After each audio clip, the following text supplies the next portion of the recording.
And Donovan Dent is going to LSU. Skyy Clark team up? Yeah, I didn't see that coming. You are Locked On UCLA, your daily podcast on the UCLA Bruins. Part of the Locked On Podcast Network, your team every day. Welcome, everybody, to this edition of the Locked On UCLA podcast. I'm your host, Zach Anderson-Yoxsimer. Thanks for making this show your first listen each and every day. It's free wherever it's your podcast, and it's available on YouTube. Like, comment, subscribe, download. Thanks for your support. What we're talking about today is the big news happening just before the weekend, not exactly involving UCLA. It's Donovan Dent and his new home. So let's recap the career of Donovan Dent. A growing star at New Mexico. One of the most cherished assets in all of transfer portal recruiting in the previous summer of 2025. UCLA wins a bidding war. Was it Gonzaga? Was it Kentucky? All right. Then Dent goes to UCLA, battles some injuries. Maybe that relationship with Cronin wasn't so harmonious as we would have hoped. And then he retires, surprisingly. And we wished him well. We did. I did. I thought, all right, cool. He came to UCLA, came to SoCal, and wanted to play well and played his heart out until the team literally crumbled with injuries, a bit of his own, Tyler Bilodeau, and they didn't reach their max potential until maybe the end of the year. And now he's going to LSU to team up with Skyy Clark. So what happens? What happened here? These are two players that were hoping they'd maybe get a fifth season in some way. Skyy Clark has been begging for a fifth year for a long time. He was hoping it would come in the redshirt variety because his freshman year, initially at Illinois, was cut short because of family and his father being sick. So he cut his first year short in personal reasons. And then he wanted to get that redshirt back. And then Skyy Clark eventually got the 5 for 5, and he put his name in the transfer portal before everybody else. So he was always set to be able to transfer whenever that option came available to him. Donovan Dent, it was a bit more curious because he retired. And is there a way to get him in the portal? He wasn't a part of that same lawsuit that Trent Hendrick was in Louisiana or former Bruin TJ Harden that allowed them to open this forced open transfer portal and jump through and be able to choose the new school. And most importantly, I thought Donovan Dent was going to go to Gonzaga. I heard some things. All right, he's going to Gonzaga. And then after a little more talking to some folks, it was like, oh, actually, no, not so much. Now, did I see LSU coming? No. But after went back, checked with their good old Locked On Zags host, I was like, where's our boy?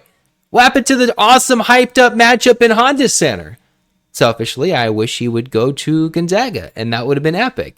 In the end, LSU is in the need of a complete roster, not makeover, haul, construction. Okay? So it was already shocking that Skyy Clark went there. But to get Donovan Dent over there, fantastic. You look at his numbers from McNeese State with Will Wade, that they love 5 out. They love scoring at the rim. That could be awesome for a guard and a drive like Dent, who didn't exactly have the best finishing numbers at UCLA. I don't have them on the top of my head or in front of me right now. That will be a better conversation we can have with, say, friend of the show, Ethan Sabo, later in the week. But his finishing numbers weren't that good at UCLA. Some of it was probably some injuries. Some of it was probably the step up in Big Ten competition. And some of it was just the roster cohesion didn't really work when Adayamara left for Michigan, which would have been a match made in heaven. A driving, passing guard that could have had a center. Now, I'm not really sure what LSU is going to look like. They got a bunch of players who may or may not be eligible. Donovan Dent, maybe not even one of the guys who is the least eligible. They got R.J. Lewis, former Big East Player of the Year. They got so much chaos going over there in Baton Rouge. All right, seems like Will Wade's specialty with how he likes to construct some rosters. So you look at UCLA and you're like, okay, we wish you well. And I truly wished that it would have been Dent at Gonzaga. So much. I wanted that game. Not that we needed to beat him. I just wanted the storyline. We all wanted to see Donovan Dent versus Mick Cronin and see if there's another level of intensity. Well, if UCLA can find a way to get LSU on the schedule with some game that we do not know of, or with a NCAA tournament matchup, that would be extra spicy because Skyy Clark spent his most time at UCLA in his college career. You look at Donovan Dent and the way it went from retirement to unretiring to looking for a fifth year of college basketball, maybe even continues in the pro. That's going to be a big look for all of us as UCLA fans. How does Dent thrive outside of UCLA and away from Mick Cronin?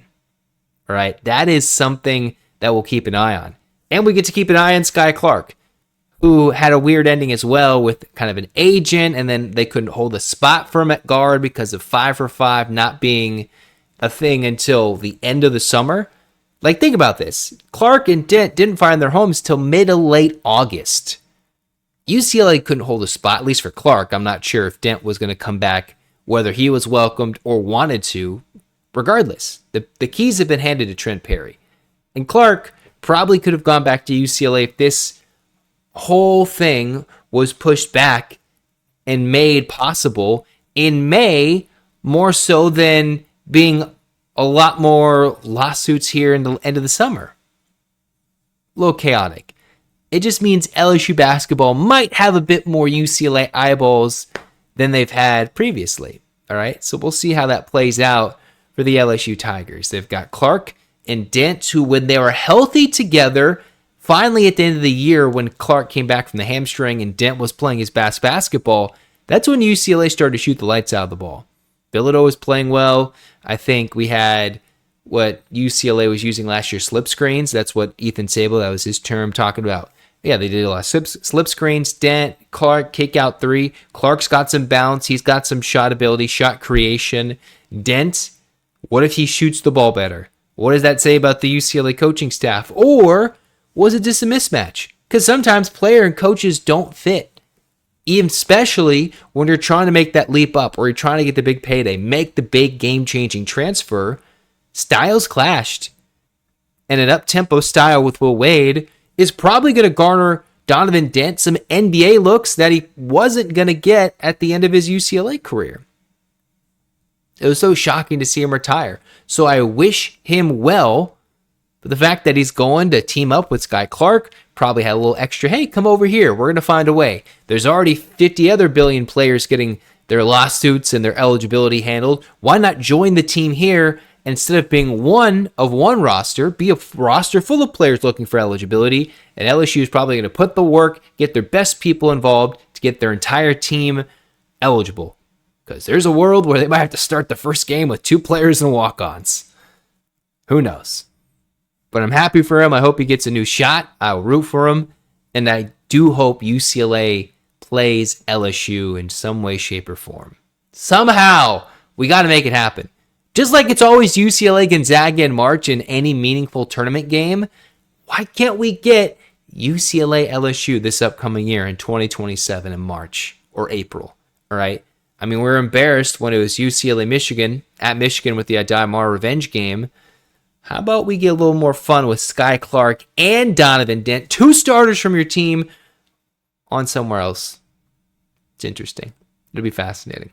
This is it for this shortened edition of Locked On UCLA. We'll have more discussions about the fit and potential and what this means for UCLA down the line. Is it a good optic, bad optic for Cronin? All those discussions will remain to be had.